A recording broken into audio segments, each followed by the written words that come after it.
Bonjour à tous, bienvenue dans cette nouvelle page invitée consacrée à une ASBL qui porte bien son nom. Pour nous en parler, nous recevons sur ce plateau sa fondatrice Claire de Kérotem. Alors Claire de Kérotem, bonjour. Bonjour. Alors cette ASBL en toit 2 âges a été fondée en 2009. Quel a été le point de départ de sa création ?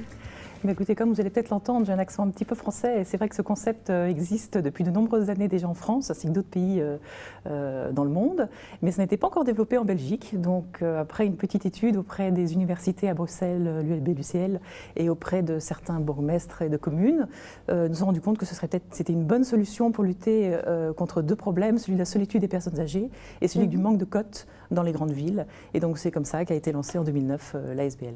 Voilà, alors elle est présente, votre ASBL, dans plusieurs grandes villes, Oui. telles que Mons, Liège, Namur, Bruxelles ou encore Marche-en-Famenne, mais aussi en Brabant-Wallon, depuis un an. Tout à fait, à Louvain-la-Neuve, tout à fait. Et alors pourquoi avoir choisi justement Louvain-la-Neuve ? Eh bien Louvain-la-Neuve, parce que je crois que c'est vraiment un endroit où il y a beaucoup d'étudiants, ça c'est incontestable, et un nombre de personnes âgées de plus en plus important s'y installe. Donc du coup, on s'est dit que c'était peut-être une bonne idée aussi de lancer ce concept dans cette ville. Alors parfois les villes vous contactent ? Oui, tout à fait. Intéressés par ce projet intergénérationnel qu'ils souhaitent développer. On a des nouvelles villes comme Gembloux par exemple, Braine-le-Comte, qui souhaitent aussi développer cette idée dans leur ville. Et donc voilà, ça fait des petits. Voilà, alors quel est l'objectif vraiment, quel est l'objectif de cette association en toit 2 âges ? Alors comme vous l'avez dit, comme le nom l'indique, le but est de mettre deux âges sous le même toit et donc de mettre un étudiant, enfin de loger un étudiant chez une personne âgée dans le but de lutter contre la solitude de cette personne. C'est vrai que de nombreuses personnes sont seules dans leur domicile, ne voient personne pendant parfois même plusieurs jours. Donc ça leur permet d'avoir quelqu'un qui rentre le soir et ça je crois que c'est vraiment important. J'ai une dame qui me disait maintenant j'attends quelqu'un. Et c'est vrai que voilà, c'est une toute simple phrase, mais qui veut dire beaucoup de choses. Ça leur permet aussi de se sentir utile, de se ressentir valorisé en donnant des petites idées, des conseils, etc. Se sentir en sécurité, bien sûr. Elles savent que s'il arrive quoi que ce soit, l'étudiant est là. Et puis c'est aussi un petit complément de revenu qui n'est pas négligeable actuellement pour ces personnes-là. Voilà, alors je pense qu'il existe deux formules, vraiment concrètement, c'est deux formules. Tout à fait, donc il y a une formule qu'on appelle de service économique. Là, l'étudiant verse une participation en charge de 180 € par mois aux seniors et en échange s'engage à rendre quelques petits services tels que faire des courses de temps en temps, fermer les volets, ouvrir les volets. Enfin, c'est très varié et c'est en tout cas du cas par cas en fonction du besoin de la personne. Je crois que c'est ça. Et la deuxième formule, c'est une formule plus classique. Donc là, l'étudiant verse un loyer de jusqu'à 300 € en tout cas maximum.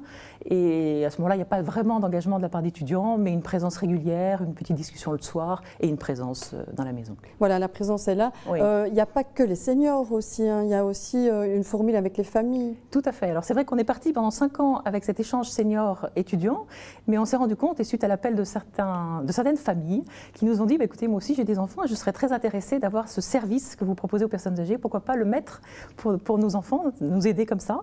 Et donc voilà, et c'est pour ça que depuis 2014, donc depuis janvier, c'est tout récent, on vient d'ouvrir le code sitting, et donc un étudiant qui va chez une famille et qui y consacre 5 heures maximum par semaine, l'équivalent d'1 heure par jour éventuellement, pour aider les enfants.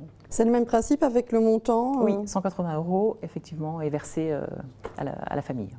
Alors concrètement, donc on parle alors après de binômes, on forme des binômes. Alors je suppose qu'il y a un travail qui est effectué en amont pour former ces binômes. Comment ça se passe ? Tout à fait. Alors tout d'abord, on a une sélection qui s'opère. Tout d'abord, celle des seniors. C'est vrai que quand un senior nous appelle, on se rend sur place pour vérifier que c'est bien une chambre qui est proposée, pas un coin du salon par exemple, que le cadre est sain, que la personne va bien. Enfin voilà, on vérifie un petit peu quand même du côté senior. Et quant au côté des étudiants, ils nous appellent et là, il y a ensuite une sélection qui a lieu dans notre bureau pour nous assurer qu'il est bien dans l'esprit intergénérationnel et qu'il est bien partant pour cet échange. Et quand ensuite, nous, à ASBL, on pense que 2 personnes peuvent convenir en fonction de 3 critères, qui est celui géographique. C'est évident qu'on va essayer de mettre un étudiant au plus près de son lieu d'études, un critère d'affinité. On essaie bien sûr aussi d'associer deux personnes qui vont s'entendre au mieux, c'est vrai que c'est autant faire ça.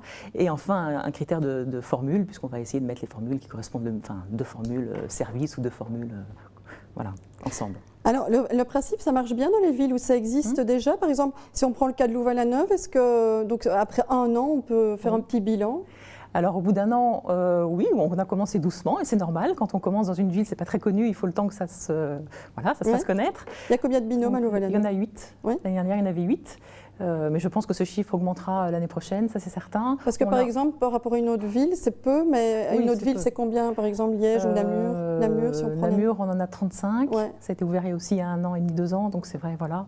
Il y en a plus de 120 à Bruxelles, donc c'est sûr que... Mais il faut un petit peu de temps. Je crois que c'est vraiment ça le plus important. Il faut le temps que le projet se fasse connaître, que le bouche à oreille fonctionne. et voilà. C'est mieux le bouche à oreille. Alors, justement, cette ASBL, ça permet aussi de remettre de l'humain un petit peu dans nos vies un peu stéréotypées où tout va vite. C'est ça aussi important. Ah oui, c'est le projet de base. Je crois que c'est vraiment ça. C'est qu'il y a vraiment un échange et oui, de l'humain c'est vraiment ça, un échange entre jeunes et moins jeunes, et que des beaux échanges puissent avoir lieu et des belles histoires. On en a vraiment beaucoup et c'est chouette. Après, des histoires qui continuent. Oui, alors on a certains étudiants qui continuent à avoir des liens après leurs études, parce que malheureusement il faut qu'ils partent quand ils ont terminé leurs études. Donc oui, évidemment je ne suis pas au courant de tout ce qui se passe, mais oui, je crois que oui. Voilà. Alors toutes les personnes intéressées, elles peuvent aller sur votre site internet, hein, c'est ça? Oui, tout à fait. Là, toutes les informations sont données par ville, et après on nous contacte et on répondra au plus vite. Voilà. Merci en tout cas beaucoup Claire de Kerotem d'être venue nous parler de cette ASBL en toi 2 âges sur ce plateau. Et merci à vous de nous avoir suivis. On se retrouve très prochainement pour un autre invité sur le grill.